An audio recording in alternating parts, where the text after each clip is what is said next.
A Boeing 747 was fully ready for takeoff on the runway in the middle of heavy fog. The pilot pushed the thrust levers forward, turned on the headlights, and the aircraft had now crossed takeoff speed, a speed beyond which turning back is nearly impossible. But suddenly in the middle of the fog, a shadow started to appear, and it was the shadow of another Boeing 747 just a few meters away, coming from the opposite direction on the same runway. What happened next is almost impossible to even imagine. The real question is, how did it come to this? What was the air traffic controller doing? And what was the one small mistake that led to the deadliest accident in aviation history? This heartbreaking story took place in Spain's Canary Islands, known to the world today as the Tenerife Airport Disaster. The events began one day before the accident, on 26 March 1977, when Pan Am Flight 1736 took off from Los Angeles Airport. It had to land in New York to pick up some passengers, and from there, its final destination was the city of Las Palmas, across the ocean in the Canary Islands. This was a chartered flight, which is why it was fully booked, mostly with elderly passengers who were planning to enjoy a cruise ship vacation in Las Palmas. Las Palmas is the capital of the Canary Islands, located about 100 kilometers off the coast of Morocco. It's the southern part of Spain. This place is famous around the world for its tropical weather. But in 1977, behind the beautiful breeze of the Canary Islands, a political tension was quietly brewing. Here, a group called MPAIAC was demanding independence for the Canary Islands from Spain, and to push their campaign, they often resorted to violence. And it was one such violent event that triggered the beginning of this deadly disaster. Pan Am Flight 1736 picked up its passengers from New York's JFK International Airport and took off for Las Palmas Island. On board were 56-year-old Captain Victor Grubbs, 39-year-old First Officer Robert Bragg, and 46-year-old Flight Engineer George Warnes, along with 13 flight attendants and 380 passengers. These were all the details of Pan Am Flight 1736, which was now cruising over the Atlantic Ocean. Now let's talk about the second aircraft, the one that was about to become the other victim of this disaster. At Amsterdam Airport in the Netherlands, KLM Flight 4805 was getting ready. This was also a Boeing 747, and it too was headed for the city of Las Palmas in the Canary Islands. In its cockpit were 50-year-old Captain Jacob, 42-year-old First Officer Klaas, and 48-year-old Flight Engineer William, along with 11 flight attendants and 235 passengers on board. After boarding, KLM Flight 4805 took off from Amsterdam International Airport. Now, both aircraft were on their way to Las Palmas Airport in the Canary Islands.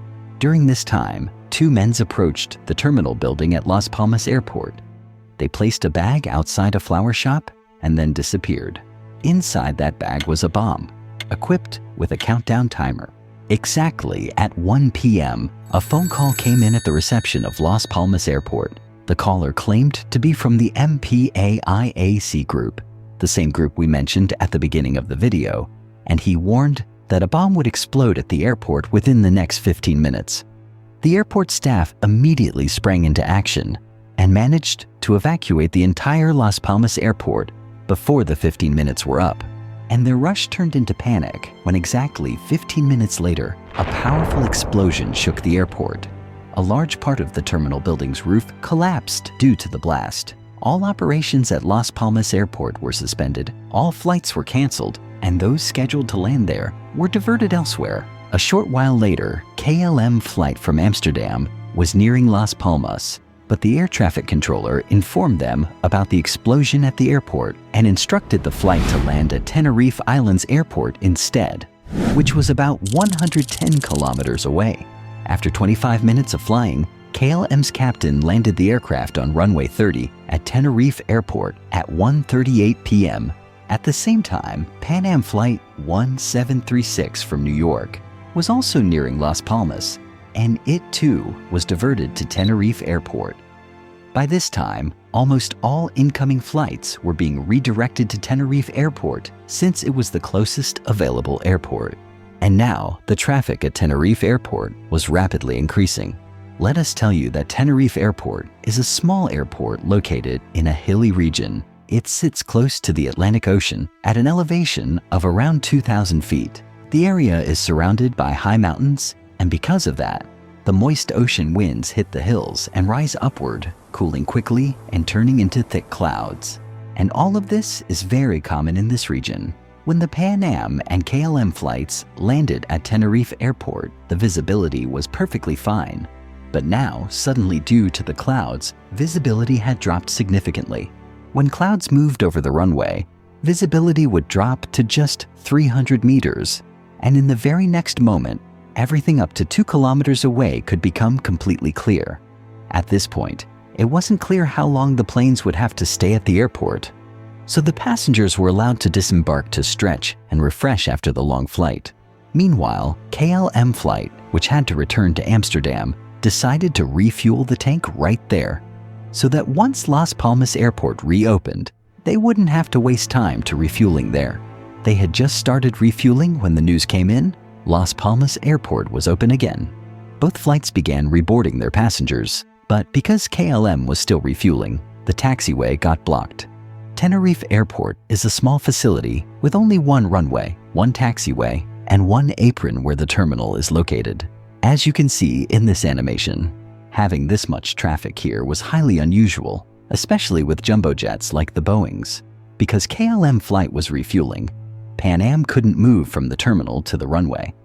They were told to wait near the terminal until KLM's refueling was completed. At 4:45 p.m., KLM's refueling was complete, and the captain began preparing to move off the taxiway. Since the apron was filled with other aircraft blocking the taxiway, the controller instructed the KLM pilots, who were parked on the far west side, to taxi down the runway itself, all the way to the extreme east end, and then make a 180-degree turn to prepare for takeoff. As KLM began to taxi, the controller instructed Pan Am to follow KLM on the same runway, but to exit via the C3 taxiway. Since KLM was going to take off from that same runway, visibility was already low, and with each passing minute, it was getting even worse. KLM 4805 taxied all the way down the runway and reached the eastern end, where it made a 180-degree turn and lined up in takeoff position.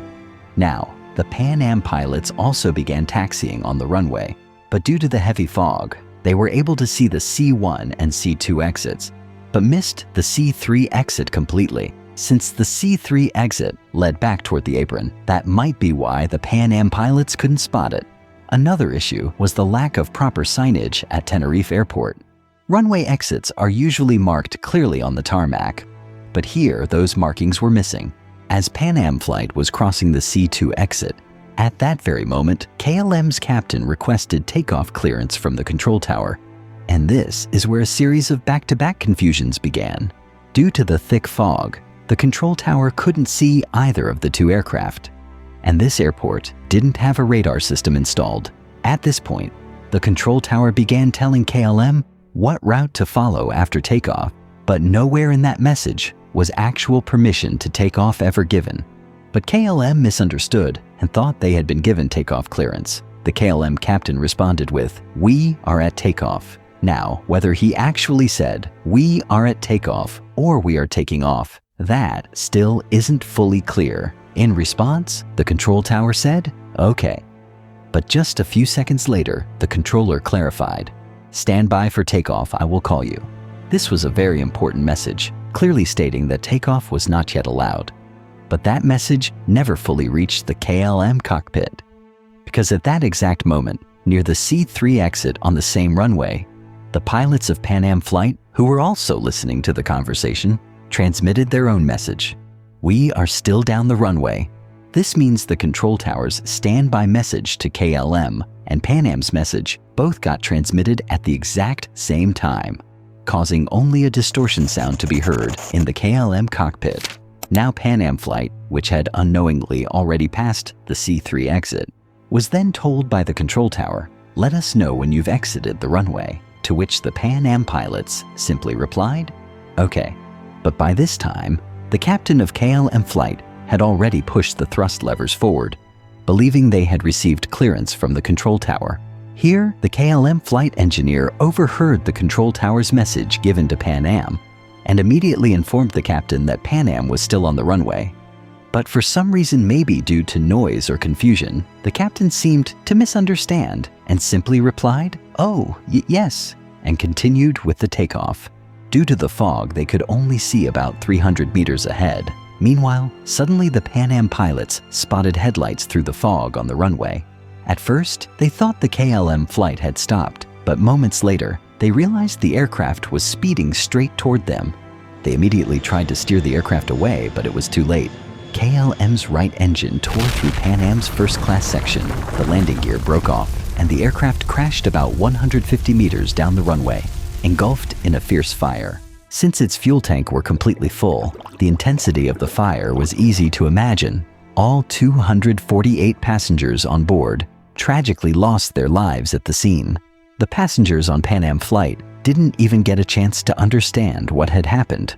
The first-class passengers were killed instantly at the scene, but several economy-class passengers managed to escape through holes in the ceiling caused by the crash. Many of them saved their lives by jumping from a height of about 20 feet. Out of the 396 passengers on Pan Am flight, only 61 miraculously survived. Maybe more lives could have been saved, but the thick fog blinded the control tower, and they only realized the full horror of the accident minutes too late. When another aircraft parked on the apron saw the blazing flames on the runway, they immediately informed the control tower. Rescue service vehicles struggled to move quickly due to the dense fog. In this disaster, a total of 583 lives were lost in the blink of an eye. The investigation team analyzed the cockpit voice recorders from both aircraft, and from there, all the details you've seen in this video came to light. The investigation team concluded that this disaster was the result of a chain of events. First, the bomb blast at Las Palmas. Then, KLM choosing to fully refuel at Tenerife, which ended up blocking the taxiway. If that hadn't happened, Pan Am flight would have taken off much earlier, and the tragedy might have been avoided. After that came the sudden drop in visibility and Pan Am missing the C3 exit. But in the end, the investigation team held the crew of KLM flight responsible for the accident because, after all, they continued the takeoff without official clearance, even though just 5 seconds earlier, the flight engineer had tried to stop the captain. The Tenerife Airport Disaster turned out to be a wake-up call for the entire aviation industry. After this accident, major changes were made. Call signs were modified, radio communication rules were updated, radar systems were made mandatory at all major airports, and clear holding points and runway indicators became a strict requirement. Today, there are 2 airports on Tenerife Island. The one where this disaster took place is the Northern Airport, while a new airport was later built in the south, where the elevation is lower and visibility is not affected by clouds or fog the way it is in the north.